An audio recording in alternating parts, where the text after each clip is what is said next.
우선 안상수 한나라당 대표께서 저출산 문제 해결을 위한 양육수당의 확대와 복지 사각지대를 줄여나가도록 해결책을 제시하겠다는 말씀은 긍정적으로 평가합니다. 이 두 사안은 그동안 민주당이 지속적으로 제안해왔던 것으로서 집권 여당의 대표께서 나서서 관심을 가지고 호응을 해주신 것은 의미 있는 일이라고 평가합니다. 그러나 대표연설의 모두에서 더불어 사는 사회를 만들겠다라는 말씀은 한나라당이 몇 달째 대표적인 더불어 사는 법인 상생법의 처리를 거부하고 있는 상황에서 말로만 더불어 사는 사회를 말하는 것이 아닌가 하고 국민들은 의구심을 가질 것입니다.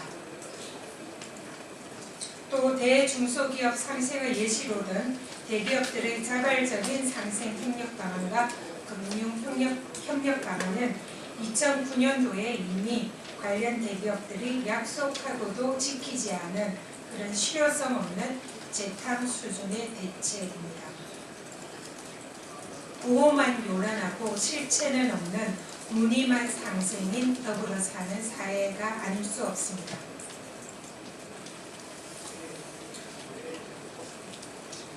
또한 서민 예산을 최대한 확보하려는 민주당의 노력을 발목 잡기로 규정한 것은 매우 유감입니다. 4대강 예산을 증액하면서 서민 예산을 삭감하는 것이 문제인지, 서민복지 예산의 증액을 말하면서 불필요한 4대강 예산을 삭감하는 것이 발목 잡기인지 되묻지 않을 수 없습니다. 또한 한나라당이 서민과 중산층을 위한 정당으로 변신하겠다고 밝힌 부분은 그동안 한나라당이 서민과 중산층을 위한 정당이 아니었는지 이를 인정하는 것인지 듣고 싶습니다. 진정 서민과 중산층을 위하고 더불어 사는 사회를 만들고 싶으시다면 지금이라도 불필요한 4대강 예산 삭감하여 서민복지 예산으로 전환하시고 더불어 사는 상생법을 하루속히 통과시켜서 영세 중소 상인들의 눈물을 닦아주는 행동으로 더불어 사는 사회의 모습을 보여주시기를 바랍니다. 어제 한EU FTA 비준 동의안이 국회에 제출되었습니다. 민주당은 기본적으로 한EU FTA가 대한민국의 국익에 부합하는 방향으로 가길 희망합니다. 그런 점에서 국회가 할 수 있는 부분이 있다면 최선을 다할 것입니다. 그러나 한EU FTA는 야당과 국회에 대해서 그 체결 과정에서 아무런 설명이 없었고 이를 제대로 아는 국민도 없습니다. 정보 공개도 제대로 이루어지지 않은 상황에서 행정부 차원에서 서명된 것이기 때문에 국회에서는 꼼꼼히 살펴보고 따져보아야 할 것들이 매우 많습니다. 민주당은 한EU FTA로 인한 피해를 입은 낙농업, 양돈업자들 피해 산업 대책에 대한 충분한 대책을 세울 것을 다시 한번 촉구합니다. 정부의 조속 처리 압력에 여당인 한나라당이 우아내동하는 일이 없기를 바랍니다. 민주당이 여당 경험을 통하여 제안했던 한EU FTA 대책 특위가 국회에 하루속히 구성되어서 한EU FTA를 꼼꼼하게 점검하고 피해 산업에 대한 대책을 세울 수 있기를 바랍니다.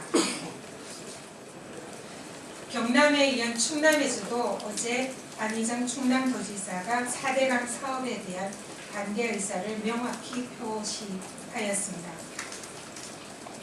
충남 4대강 사업 재검토 특위에서 지난 3개월간 각계각층의 다양한 의견을 수렴하고 시뮬레이션을 한 결과를 발표했습니다.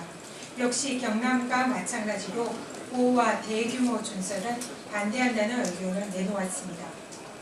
특히 시뮬레이션 결과 보호가 수질을 악화시키고 집중호우 시는 범람의 위험까지 있다는 것이 확인되었습니다. 이는 청와대가 국정감사 기간 중에 한나라당 의원들에게 배포한 4대강 이슈 대응에서 안희정 지사가 4대강 사업에 찬성한다는 내용과는 정반대의 내용입니다. 국정감사에서 이미 4대강이 위장된 대우나 사업이라는 점이 확인이 되었고 보호와 대규모 준설에 대해서 이미 반대 입장을 밝힌 경남과 또 충남의 이에 대한 검증 결과가 나온 만큼 이제라도 하루빨리 국회에 4대강 검증특위를 구성하여 제대로 된 4대강 사업을 검증하여야 할 것입니다. 만약에 4대강 검증특위가 이루어지지 않는다면 민주당은 대규모 부와 준설을 중단한다는 똑똑한 생명 살리기라는 그런 방법을 잘 알고 있습니다.